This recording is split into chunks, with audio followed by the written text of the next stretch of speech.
அடுத்த சம் பார்க்கலாம். X square plus 1/x² = 34 எனில் எக்ஸ் பிளஸ் 1/x = என்னன்னு கேட்குறாங்க. அதாவது எக்ஸ் ஸ்கொயர் பிளஸ் 1/x² கொடுத்துட்டு எக்ஸ் பிளஸ் 1/x கேட்டாங்களா, இந்த இடத்துல அதாவது எக்ஸ் ஸ்கொயர் பிளஸ் 1/x² கிட்ட என்ன வேல்யூ கொடுத்துருவாங்களோ அந்த வேல்யூ கூட இங்கே 34 கொடுத்துருவாங்க. அது கூட 2 ஆட் பண்ணிட்டு 34 + 2 36 இந்த வேல்யூ ரூட் எடுக்கணும். 36 ரூட்ல எடுத்தோமா 6. So answer will be 6. So அதே மாதிரி இந்த சம் பாருங்க. x⁴ + 1/x⁴ = 52 எனில் x + 1/x = என்ன கேட்குறாங்க. ஸோ இங்கே x⁴ கொடுத்துருக்காங்க, இங்கே x⁴ கொடுத்துட்டு x + 1/x கேட்குறாங்க. ஸோ இந்த மாடல் சம் கேட்டாங்களா, கொடுத்துருக்கிற ஆப்ஷனில் எந்த ஆப்ஷன் 3ஆல் பெருக்கி இது கூட ஆட் பண்ணும்போது எக்ஸாக்டான கியூப் ரூட் வருதோ அதான் ஆன்சர். இங்கே 4 இருக்குது. 4 × 3 = 12. ஸோ 52 + 12 52 + 12 = 64.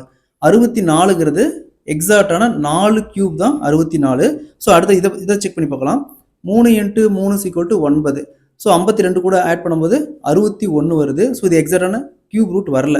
ஸோ அதேமாரி 6 இருக்குது. 6 × 3 = 18. 52 18 ரெண்டையும் ஆட் பண்ணும்போது 70. இது எக்ஸாக்டான கியூப் ரூட் வரல. ஸோ அதேமாதிரி இந்த கடைசி ஆப்ஷன் பாருங்கள். 5 × 3 = 15. 15 + 52 67. ஸோ இதுவும் எக்ஸாக்டான கியூப் ரூட் வரல. ஸோ அப்போ option A is the correct answer. அதாவது x + 1/x = 4.